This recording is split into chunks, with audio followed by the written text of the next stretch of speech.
Welcome, fifth graders, to transitioning and organizing your persuasive paragraph. This is the next lesson in your opinion writing. Today we are going to be creating the 5-paragraph essay through transitions. The first thing you should pull out before you begin writing this essay is your opinion with your 3 reasons. You'll remember that mine is that school should teach students year-round, and then my 3 reasons were: 1, students and teachers will get more frequent breaks that reduce stress; 2, not having a big chunk of time away from learning will avoid summer slide; and my 3rd reason was parents still have to go to work and have difficulty providing childcare while they work. The next thing I want to remind you of are those 3 paragraphs you wrote to support each reason. My reason 1 talked about the frequent breaks. This was the paragraph I wrote that went along with my frequent breaks reason. My 2nd reason was talking about summer slide. This was the one that I already wrote about summer slide. And then my 3rd reason, sorry for all the back and forth, my 3rd reason was the one about parents having to go to work. So if I could pull that one out and pull in my 3rd one, parents have to go to work. And that is this paragraph that I have already written. You have already written your 3 reason paragraphs as well. So I'm going to take these 3 paragraphs, I'm going to put them to the side. I'm going to use these reasons to guide my writing, but they will not be a part of my 5-paragraph essay, and I'm going to put these to the side. So now what we have is we have a clear template so we can get started on our writing. The first thing we're going to need to do is come up with a title for our not paragraph, but your essay. So I'm going to go with Everyone Wins with Year-Round School. You can underline it, but my technology is a little restrictive. Okay, so now as we go into these 3 reasons that are guiding us, we want to think about an introduction.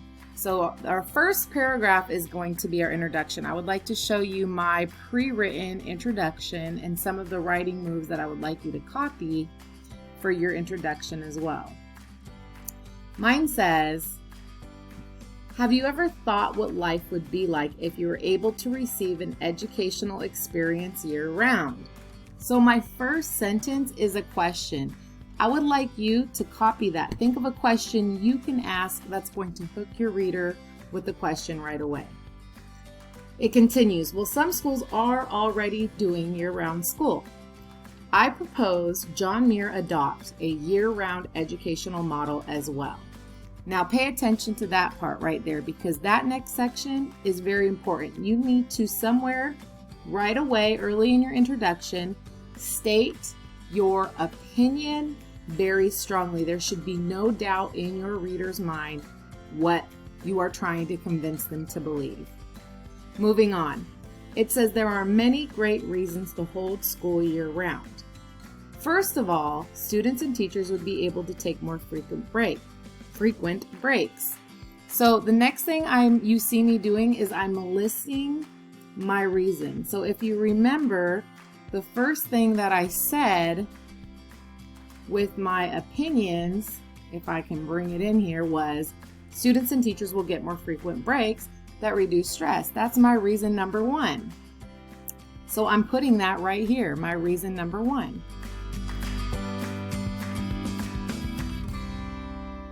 Go back to my green. First of all, students and teachers would be able to take more frequent breaks. This will give time for meaningful learning and reduce stress. That's all part of that first reason. Okay, then you're going to see me go on to my 2nd reason. I'll use a different color.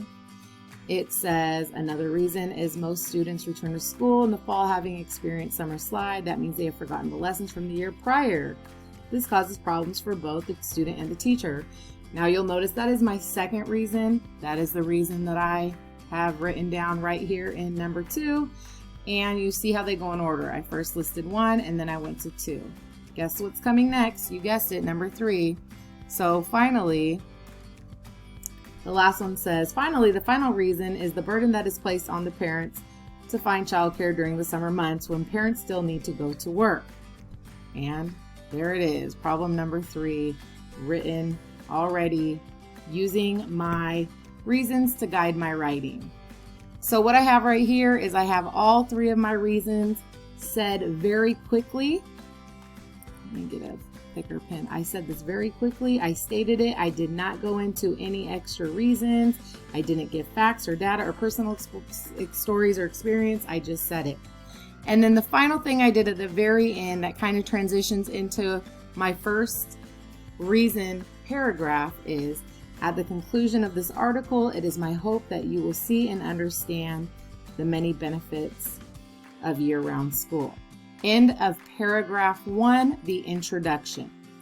My next writing move is to pull in my second paragraph, and my second paragraph is going to be my first reason. Let me shrink this down.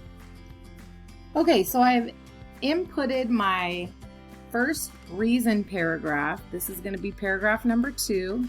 See, that's a paragraph sign. Paragraph number 2.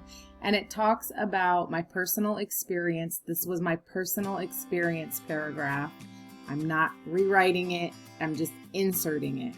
After I've inserted my paragraph 2, I'm going to put my next reason in. So if you go back to the introduction, you remember the first one was about frequent breaks that reduce stress. The second one was about summer slide.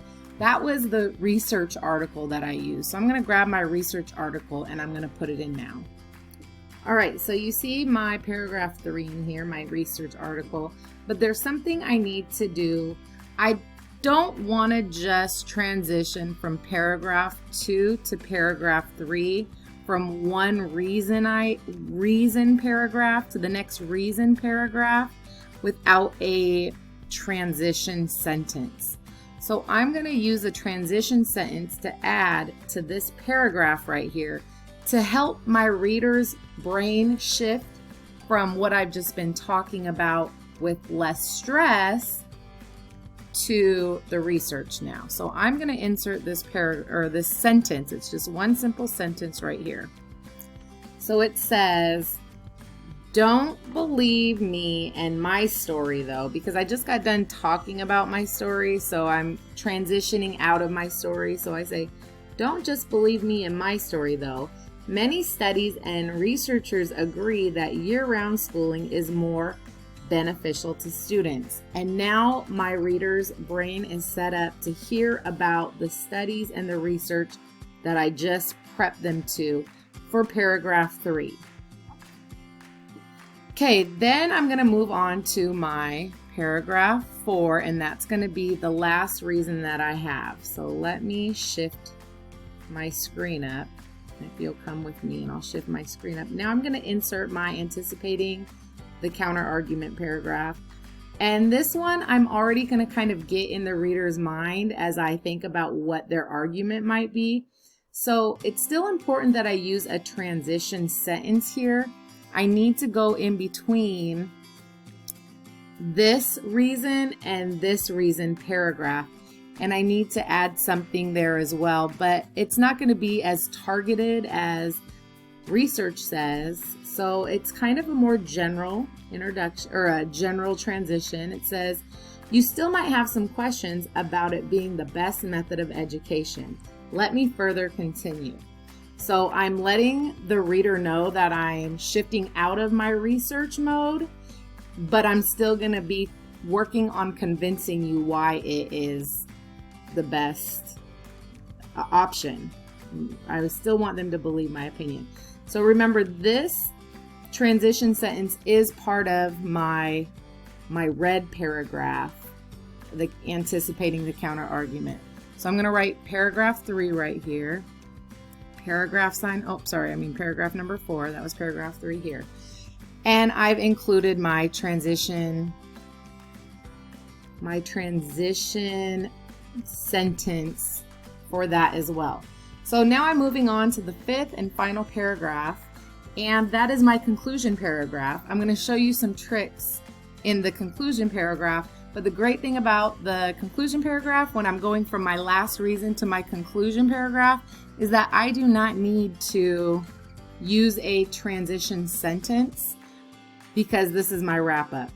So there's 2 times you don't need to use a transition sentence. That's when you are going from your last paragraph to your conclusion, or, oops, let me take that back.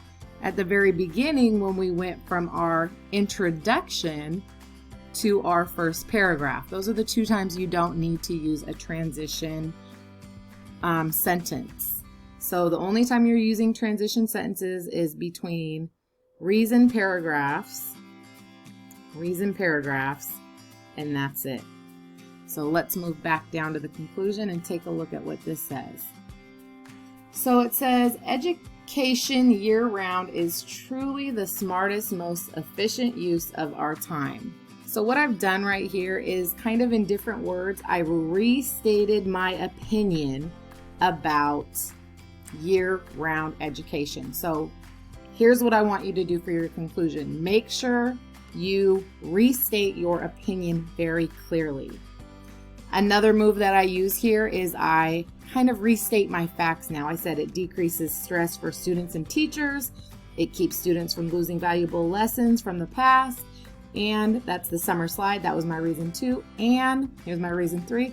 It doesn't cause parents to scramble for childcare or lose extra money. So really quickly, you'll see from here to here, I've just again restated my reasons, and I've done it sort of in different words so that it doesn't sound so redundant, like I'm saying the same thing over and over again. The last move that I use, and this might work for you and it might not work for you, it says, please join me to help educate other John Muir families of these wonderful benefits, so hopefully we can see some changes real soon. So what I did right here is I called my reader to action. I want my reader to take a stand. I want them to make an action. I want them to help me change something. So you can do that too if you have a topic where you're trying to convince somebody to do something or not do something. So I want you to look now at what the 5-paragraph looks like, what the 5-paragraph essay looks like, and I want you to remember to put a title, okay? And then I want you to make sure your first paragraph is your introduction paragraph. Your second paragraph is your first reason paragraph. Your third paragraph includes that transition sentence, and that's your third paragraph. It's a reason paragraph. And then your fourth paragraph also includes that transition sentence. And then you have your final paragraph, which is your conclusion paragraph. When you write this, I want to make sure that I can see your paragraphs very clearly. So if you could have a space in between paragraph 1 and 2, and then 2 and 3, and then 3 and 4, and then 4 and 5. I need to see those paragraphs very clear for your organizational grade. Finally, we just have what you need to include for credit. So make sure you have your introduction, use a question to draw your reader in, hook them with your question. Make sure you state your claim, that is your opinion, be very clear. Give your 3 reasons quickly, don't get into details. Just make them very short and sweet. Make sure you have 3 paragraphs in your 5-paragraph essay. 3 of those paragraphs need to be the 3 paragraphs we wrote over the last 3 weeks. One is about a personal experience. The other one is based on fact research, and the other one is about anticipating the counter argument. So I need to see all those 3 paragraphs with the introduction and conclusion, making a total of 5. Make sure that you have those transition sentences between each reason paragraph. Remember, when you're going from your introduction to your first reason paragraph, you do not need one. And then when you're leaving your last reason paragraph and you're going into your conclusion, you do not need one there either. These are only between reason paragraphs. And then make sure you have a conclusion that restates your opinion. You see that I did 2 other moves. I restated my reasons as well. You can do that if you feel like it. Try and put them in different words so it doesn't sound like you're just repeating yourself. And then a call for action if it fits your if it fits your topic. And then also when you're writing, don't forget your scholarly voice. You need to be the authority. Don't sound like you're unsure or like you're not convinced what your opinion is. Be very clear and be very decisive, and use strong words when you're picking the words you use so that you can get the best reaction, the strongest reaction for the reader to agree with your opinion. All right, that is it. Good luck at completing the 5-paragraph essay.